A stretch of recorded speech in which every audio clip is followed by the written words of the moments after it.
आदाब।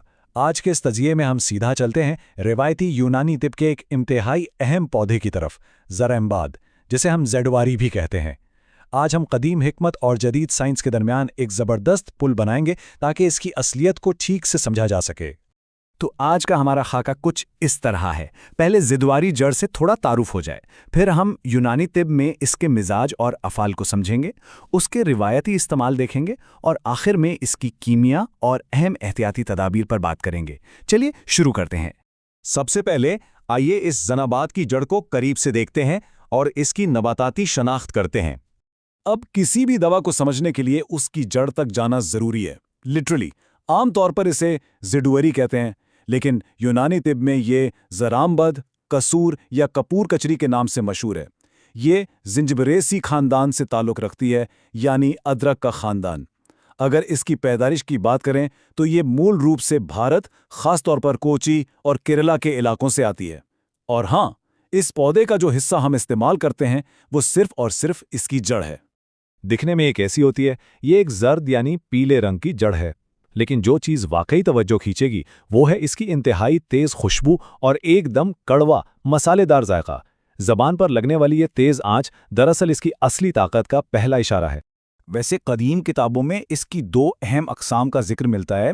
एक है नार कचूर, जो थोड़ी बड़ी होती है, और दूसरी है छोटी कसम, जिसे सिर्फ कचूर कहते हैं। हैरान की बात यह है कि जो छोटी कसम है ना, उसकी खुशबू और असर बड़ी वाली से कहीं ज़्यादा तेज़ होता है। छोटा पैकेट, बड़ा धमाका, आप ये कह सकते हैं। अब चलते हैं अपने दूसरे हिस्से की तरफ, जहां हम यूनानी तिब के नज़रियाती ढांचे में इसके मिजाज और अफ़आल को समझेंगे। देखिए, यूनानी तिब को समझने के लिए मिजाज के कॉन्सेप्ट को जानना बिल्कुल लाजमी है। मिजाज दरअसल एक ऐसा तसव्वुर है जहां हर शख्स और हर दवा को गर्मी, सर्दी, तरी और खुश्की के मखसूस दर्जात में बांटा जाता है। एक तरह से ये बॉडी का अपना एक बैलेंस सिस्टम है। तो ज़राम्बाद का मिजाज क्या है? गर्मी के एतबार से इसे दूसरे दर्जे में रखा गया है। इसका सीधा सा मतलब ये है कि ये जिस्म में एक दरमियानी से तेज़ किस्म की हरारत या गर्मी पैदा करती है और अंदर से जिस्म को वार्म अप कर देती है। और जहां तक खुश्की का ताल्लुक है, वहां ये और भी आगे है, पूरे तीसरे दर्जे पर। ये इसे रिवायती तिब में रुतूबत या नमी तो खींचने वाला या सुखाने वाला एक इंतहाई ताकतवर एजेंट बनाता है। अब इस टेबल पर थोड़ी तवज्जो दीजिए। ये मैट्रिक्स कदीम यूनानी इस्तिलाहात का जदीद साइंस में एक बेहतरीन तर्जुमा है। जैसे मुहल्लिल औराम का असल मतलब है एंटी इन्फ्लेमेटरी, यानी सूजिश कम करने वाली दवा, और मुफत्ताह सुदात का मतलब है जिस्म की बंद नालियों और रुकावटों को खोलने वाली दवा। इसके अलावा ये दिल, दिमाग, मैदा और जिगर को ताकत बख्शने जैसी बेहतरीन खुसूसियात से भरी हुई है। लेकिन इन सब भारी भरकम फ़वाइद की लंबी फहरिस्त के बावजूद तिब्बी अदब इसका एक सबसे ख़ास फ़ायदा बताता है, जिसे नफ़ाए ख़ास कहते हैं, और वो है इसका कसीरे रिया होना।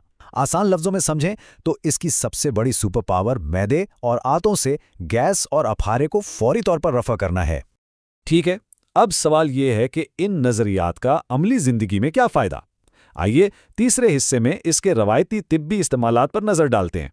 जब हम इन खुसूसियात को अमली दुनिया में देखते हैं तो इसकी गर्मी और खुश्की सांस की नालियों में रुकी हुई बलगम और रुकावटों को निकालने के लिए बेहद मुफीद साबित होती है। इसीलिए दमा और खांसी में इसका काफ़ी इस्तेमाल मिलता है। दूसरी तरफ हैज़ा और शदीद अफारा जैसी मैदे की बीमारियों में भी ये अपनी गैस निकालने वाली ताकत की वजह से कमाल का आराम देती है। मज़ीद ये कि क्योंकि ये अंदरूनी सफाई करने और नालियों की रुकावट खोलने वाली दवा है, इसे बौली और तनासुली बीमारियों में भी तजवीज़ किया जाता है। मसलन पेशाब की जलन, सुजाक और जरियान जैसे पेचीदा मसाइल में रिवायती मुआलिजीन इस पर काफ़ी भरोसा करते हैं। हमारा आखिरी और अहम तरीन हिस्सा, इस जड़ की कीमिया, इस्तेमाल में एहतियात और खुराक। आइए अब साइंस का रुख करते हैं। यहाँ एक बहुत ही हैरत अंगेज सवाल जहन में आता है। आखिर इस छोटी सी जड़ के अंदर ऐसी कौन सी मशीन या कीमियाई इंजन चल रहा है जो सदियों से इन शानदार तिब्बी फवाइद की वजह बना हुआ है? और जदीद साइंस ने इस राज से पर्दा उठा दिया है।